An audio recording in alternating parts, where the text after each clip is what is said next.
ஆதாரம் தொலைக்காட்சியின் பிரதான செய்திகள். விரிவான செய்திகளுக்கு செல்வதற்கு முன்னர் முதலில் தலைப்புச் செய்திகள். சூடுபிடிக்கும் ஜனாதிபதி தேர்தல் வேட்பாளர்களின் எண்ணிக்கையில் ஏற்பட்டுள்ள மாற்றம். யாழில் பெண்ணுக்கு போதை ஊசி செலுத்திய கும்பல் அரங்கேற்றிய கொடூர சம்பவம். யாழ் போதனா வைத்தியசாலையின் செயல்களால் அச்சத்தில் தவிக்கும் மக்கள். கொழும்பில் வேலைக்காக சென்ற 11 வயது யுவதிக்கு காத்திருந்த பேரதிர்ச்சி. நாட்டில் அதிகரிக்கும் வெப்பநிலை குறித்து மக்களுக்கு விடுக்கப்பட்டுள்ள எச்சரிக்கை. கனடாவை உலுக்கிய நகைக்கொள்ளை சம்பவம் தொடர்பில் வெளிவரும் பல அதிர்ச்சி தகவல்கள். தொடர்பான விரிவான செய்திகள். ஜனாதிபதி தேர்தலின் சூடு நாளுக்கு நாள் அதிகரித்து வரும் நிலையில் தேர்தலில் போட்டியிட தீர்மானித்துள்ள வேட்பாளர்களின் எண்ணிக்கையும் 7ஆக அதிகரித்துள்ளது. ஜனாதிபதி ரணில் விக்ரமசிங்க, எதிர்க்கட்சித் தலைவர் சஜித் பிரேமதாச, அனுருகுமார திசாநாயக்க, திலித் ஜெயவீர, முன்னாள் விளையாட்டுத்துறை அமைச்சர் ரோஷான் ரணசிங்க, ஜனாதிபதி தேர்தல் ஆணைக்குழுவின் முன்னாள் தலைவர் தொழிலதிபர் ஜனக ரத்னநாயக்க மற்றும் முன்னாள் ஜனாதிபதி ஜே.ஆர். ஜெயவர்தனவின் பேரன் இசான் ஜெயவர்தன ஆகியோர் போட்டியிட தீர்மானித்துள்ளனர்.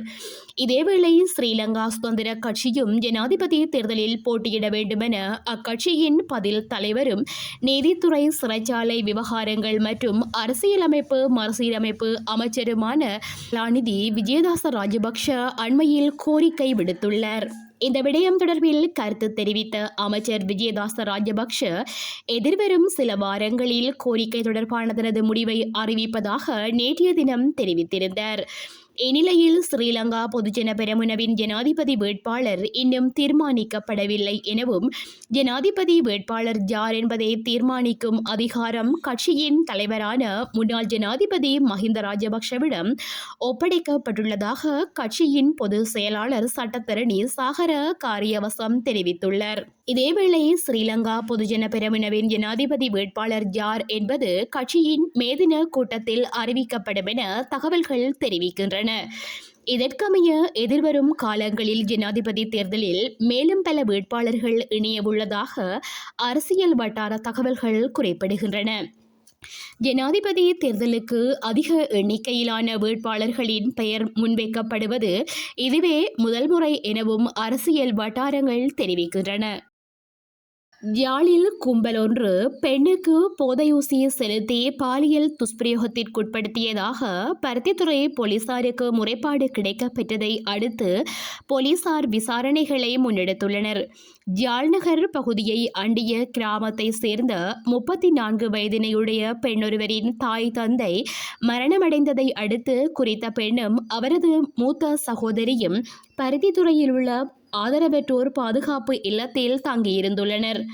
இந்த நிலையில் கடந்த டிசம்பர் மாதம் பெண்ணின் மூத்த சகோதரி உயிரிழந்த நிலையில் இவரது சகோதரன் இவரை தனது இல்லத்திற்கு அழைத்து சென்றிருந்தார்.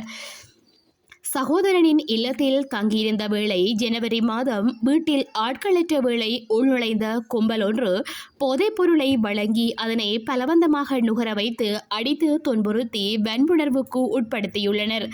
தொடர்ந்து இவ்வாறான சம்பவங்கள் இடம்பெற்று வந்துள்ளன. இவ்வாறான நிலையில் நேற்றைய தினம் பருத்தித்துறையில் உள்ள தனது உறவினர் வீட்டில் குறித்த பெண் தங்கியிருந்த வேளை அங்கும் குறித்த கும்பல் சென்று பெண்ணுக்கு போதை ஊசி செலுத்தி தாக்கி வன்புணர்வுக்கு உட்படுத்தியுள்ளனர். இதில் காயமடைந்த பெண் பருத்தித்துறை ஆதார வைத்தியசாலையில் சிகிச்சைக்கு அனுமதிக்கப்பட்ட நிலையில் தனக்கு நேர்ந்த கொடுமைகள் தொடர்பில் போலீசாருக்கு தகவல் வழங்கியுள்ளார். கடந்த ஜனவரி மாதம் முதல் பல்வேறு தடவைகள் 10 பேரை உள்ளடக்கிய கும்பல் போதைப் பொருளை கட்டாயப்படுத்தி நுகர வைத்து உயிர் அச்சுறுத்தல் விடுத்து தன்னை வன்புணர்வுக்கு உட்படுத்தி வந்தனர் என தெரிவித்துள்ளார். பெண்ணின் வாக்குமூலத்தை முறைப்பாடாக பதிவு செய்துள்ள பருத்தித்துறை போலீசார் விசாரணைகளை முன்னெடுத்துள்ளனர். அண்மை காலமாக யாழ் போதனா வைத்தியசாலை பற்றிய பாதகமான செய்திகள் தொடர்ச்சியாக வெளிவந்து கொண்டிருக்கின்றன. யாழ் மக்களின் மிகப்பெரிய நம்பிக்கையின் அடையாளமாக இருக்க வேண்டிய யாழ் போதனா வைத்தியசாலை தொடர்பாக வெளிவந்து கொண்டிருக்கின்ற செய்திகள் தமக்கு கவலை அளிப்பதாக தெரிவிக்கின்றார்கள் யாழ் மக்கள். ஒரு காலத்தில் கொழும்பு உட்பட பல்வேறு மாகாணங்களில் இருந்து சிகிச்சைக்காக நோயாளர்கள் யாழ்ப்பாணம் வந்து நிலை மாறி தற்பொழுது சிறிய சிறிய சிகிச்சைகளுக்கு கூட யாழ் மக்கள் கொழும்பை நோக்கி சென்று கொண்டிருப்பதாக குற்றம் சுமத்துகிறார்கள். இந்த விடயம் தொடர்பில் யாழ் போதனா வைத்தியசாலையின் பணிப்பாளர் வைத்தியர் கலாநிதி கவனத்தில் எடுக்க வேண்டும் என்று பொதுமக்கள் கோரிக்கை முன்வைக்கின்றார்கள். தனியார் வைத்திய நிலையங்களை நோக்கி நோயாளர்களை முன்தள்ளுகின்ற சதியின் வெளிப்பாடாகவே இது இருக்குமா என்று சில முக்கியஸ்தர்களால் சந்தேகமும் எழுப்பப்பட்டு வருகின்றது. யாழ் போதனா வைத்தியசாலை தொடர்பாக அண்மையில் பல குற்றச்சாட்டுகள் முன்வைக்கப்பட்டமை குறிப்பிடத்தக்கது. கொழும்பில் வேலைவாய்ப்பை பெற்றுத் தருவதாக 13 வயது சிறுமிகளை ஏமாற்றும் கும்பல் தொடர்பில் போலீசார் எச்சரிக்கை விடுத்துள்ளனர். தூர பிரதேசங்களில் உள்ள இளம் யுவதிகளை குறிவைத்து இவ்வாறான மோசடி கும்பல் செயற்படுவதாக அறிவிக்கப்பட்டுள்ளது. அதற்கமைய கண்டி வத்தேகம பகுதியை சேர்ந்த 16 வயதான 13 வயது யுவதிக்கு சலூனில் வேலை பெற்றுத் தருவதாக கூறி கொழும்பில் தகாத தொழிலில் ஈடுபடுத்தியமை தெரிய வந்துள்ளது. இந்த சம்பவத்துடன் தொடர்புடைய தகாத தொழிலை நடத்தும் நிறுவனத்தின் முகாமையாளர் மற்றும் குறித்த யுவதியை வேலைக்கு அழைத்து வந்த இருவர் கைது செய்யப்பட்டுள்ளனர். குறித்த 2 நபர்களாலும் யுவதி தகாத வகையில் நடத்தப்பட்டு துஷ்பிரயோகம் செய்யப்பட்டுள்ளதாக போலீசார் தெரிவித்துள்ளனர். ஃபேஸ்புக்கில் பார்த்த விளம்பரத்தின் அடிப்படையில் கொழும்பில் வேலையை செய்ய குறித்த யுவதி சென்றுள்ளார். அதன்படி ரத்னபுரியை சேர்ந்த ஒருவர் தன்னை தொடர்பு கொண்டு தன்னிடம் சலூனில் வேலையுள்ளதாக கூறியதாகவும் கொழும்பிற்கு வருமாறு அழைத்ததாகவும் போலீசாரிடம் குறிப்பிட்டுள்ளார்.